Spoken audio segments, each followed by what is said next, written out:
Bismillahirrahmanirrahim. Assalamualaikum warahmatullahi wabarakatuh. Jumpa lagi di channel YouTube Rivanista, masih di sudut edukasi belajar mudah dan menyenangkan. Pada kesempatan kali ini akan kita lanjutkan pembahasan dari buku ISPS Matematika untuk SD atau MI kelas 6 ya, yang mana kita sudah sampai di latihan ulangan bab 1 paket 1 yang bagian C ya. Untuk yang latihan ulangan bab 1 paket 1 bagian A sama B sudah kita bahas di video sebelumnya.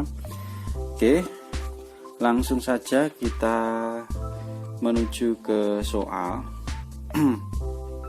Yang pertama ini, gambarkan garis bilangan yang menunjukkan operasi hitung 6 ditambah negatif 8 sama dengan negatif 2. Nah, untuk operasi hitung ini kita perlu ingat kembali ya, di materi sebelumnya mungkin bisa dilihat ya di playlist materi matematika SD itu bagaimana cara menghitung operasi penjumlahan bilangan bulat ya. Ada yang menggunakan garis bilangan, ada yang menggunakan kancing juga ya.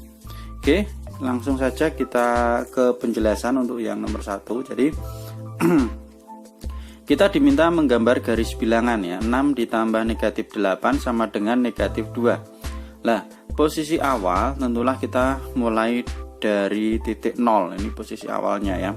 Kemudian karena ini 6, positif 6 berarti kita arahnya ke kanan ya.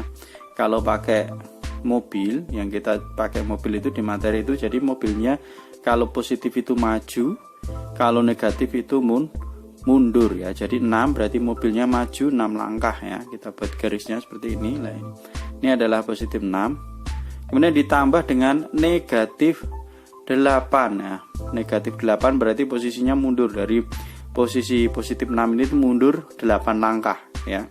Kalau penjumlahan seperti itu, jadi dari titik 6 ini, dari ujung panah yang kita buat, kemudian kita jadikan pangkalnya atau titik awal mobil selanjutnya, kemudian mundur 8 langkah ya, atau ditambah negatif 8 seperti ini ya. Kemudian hasil akhirnya adalah posisi mobil terakhir itu di mana ya, posisi titik terakhir yaitu negatif 2, atau kalau kita buat garis bilangan berarti dari titik awal ya, titik awal atau posisi awal sampai dengan posisi akhir dari panah tersebut ya, atau dari pangkal panah yang pertama sampai ujung panah yang terakhir ya. Karena arah ke kiri berarti hasilnya adalah negatif 2 ya. Jadi jawabannya untuk nomor 1 seperti ini ya.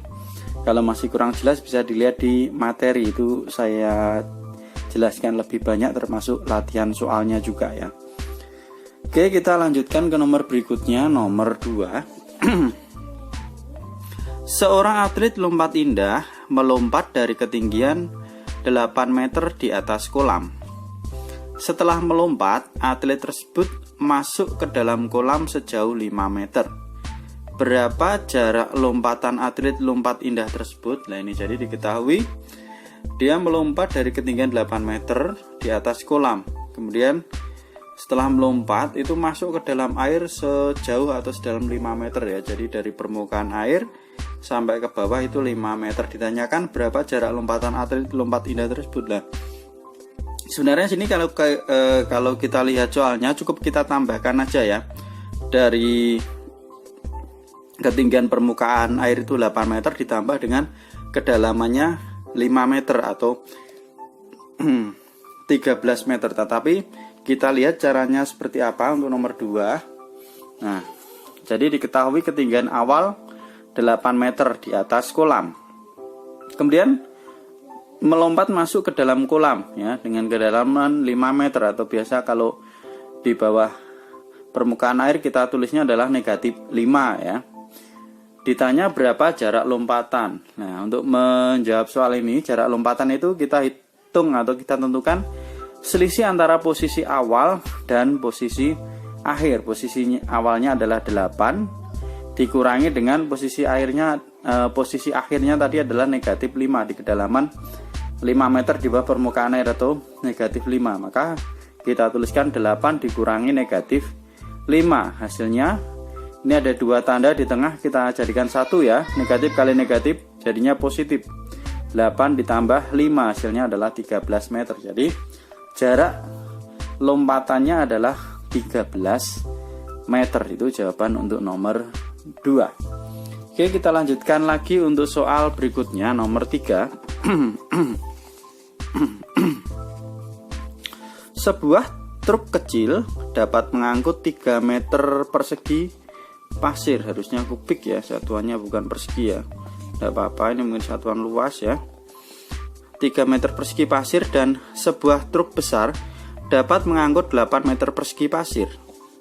Jika sebuah toko material mengirim pasir menggunakan 3 truk besar dan 2 truk kecil, berapa meter persegi pasir yang dikirim oleh toko tersebut? Oke, kita lihat penjelasannya untuk soal nomor 3 sebagai berikut. Jadi diketahui ada 2 truk ya, truk kecil dan juga truk besar. Truk kecil ini mengangkut 3 meter persegi pasirnya yang bisa diangkut, sedangkan untuk truk besar tentunya lebih besar, jadi dia bisa mengangkut 8 meter persegi. Ditanyakan berapa meter persegi pasir dikirim jika menggunakan 3 truk besar dan 2 truk kecil ya. Jadi yang dikirim itu 2 truk kecil dan 3 truk besar. Nah, jika masing-masing diketahui muatannya seperti di atas ini, kira-kira berapa yang bisa dikirimkan? Oke, jadi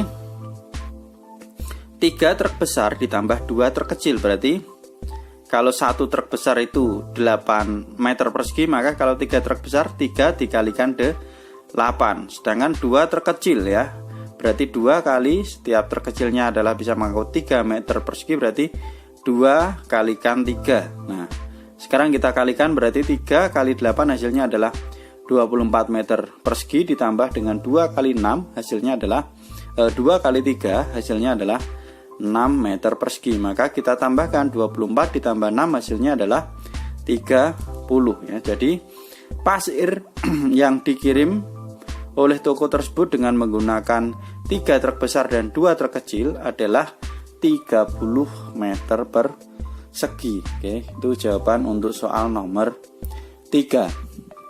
Kita lanjutkan ke soal berikutnya ya, soal di nomor 4. Oke, soal nomor 4 di sini ada sebuah es batu bersuhu minus 6 derajat Celcius dikeluarkan dari lemari es. Jadi suhunya itu minus 6 derajat Celcius dikeluarkan dari lemari es.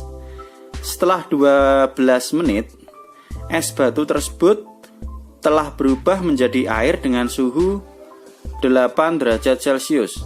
Berapa kenaikan suhu es batu tersebut setiap menitnya? Ditanyakan kenaikan suhu es batu ya setiap menitnya. Jika setelah 12 menit es batu tersebut telah berubah menjadi air dengan suhu 8 derajat Celcius. Oke, kita lihat penjelasannya untuk soal nomor 4 ya. Oke, jadi di sini diketahui suhu awal es adalah negatif 6 derajat Celcius. Kemudian dikeluarkan dari lemari es. Nah, posisi pada saat dikeluarkan itu masih negatif 6 dan setelah 12 menit suhunya menjadi 8 derajat Celcius. Ditanyakan berapa kenaikan suhu setiap menitnya ya. Oke, jadi kenaikan suhu selama 12 menit kita tentukan dulu ya. Berapa kenaikan suhu selama 12 menit dulu untuk mengetahui kenaikan suhu setiap menitnya. Nah, kenaikan selama 12 menit berarti suhu akhir dikurangi suhu awal. Suhu akhirnya adalah 8 derajat Celcius dikurangi dengan suhu awal negatif 6 derajat Celcius. Berarti 8 dikurangi negatif 6, 2 tanda jadikan 1 ya. Negatif kali negatif positif.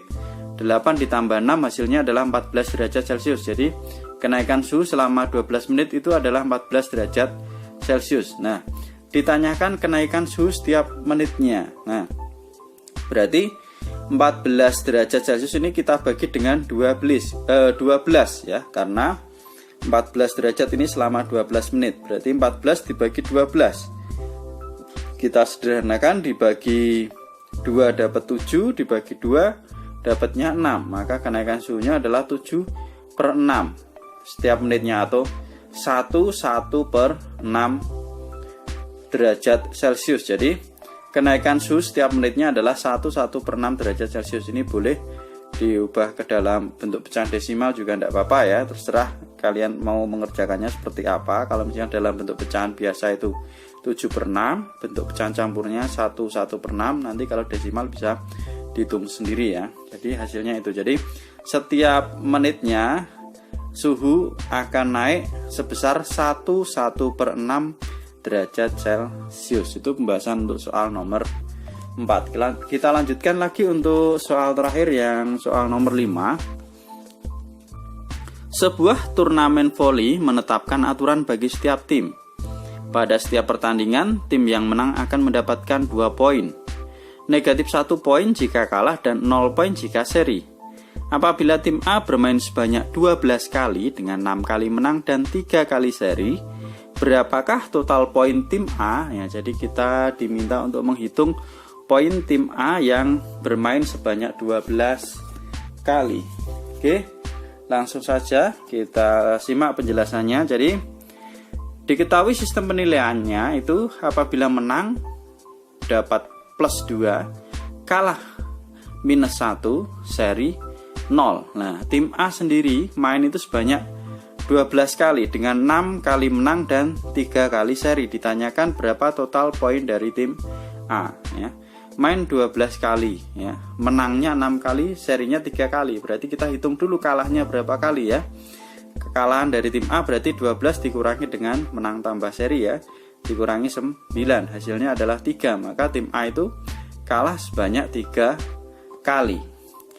Untuk itu sekarang kita hitung poin dari tim A ya, berarti 6 kali menang berarti 6 dikalikan 2 karena setiap kali menang poinnya 2, ditambah dengan kalau seri poinnya 0 berarti serinya 3 kali berarti 3 dikalikan 0, ditambah dengan kekalahannya 3 kali berarti 3 kali min 1 karena setiap kalah itu poinnya adalah negatif 1. Maka kita kalikan 6 kali 2 12 ditambah 3 kali 0 0 ya, ditambah 3 kali negatif 1 3 kali negatif 1 negatif 3. Nah, kita tambahkan 12 tambah 0 12 ditambah dengan negatif 3. Ini ada 12 ditambah negatif 3, 2 tanda di tengah jadikan 1, berarti positif kali negatif negatif. 12 dikurangi 3, 12 kurangi 3 hasilnya adalah 9. Jadi total poin tim A adalah 9 poin ya. Itu jawaban untuk nomor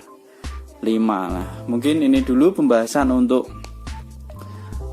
latihan ulangan bab 1 paket 1 ya. Sudah selesai bagian A, B, dan C. Nanti kita lanjutkan untuk soal latihan ulangan bab 1 paket 2 ya. Itu juga ada A, B, dan juga C. Terima kasih sudah meluangkan waktu untuk belajar bersama. Mohon maaf apabila ada kekurangan ya. Silahkan untuk pertanyaan, masukan ataupun request untuk pembahasan bisa dituliskan di kolom komentar. Saya akhiri. Assalamualaikum warahmatullahi wabarakatuh.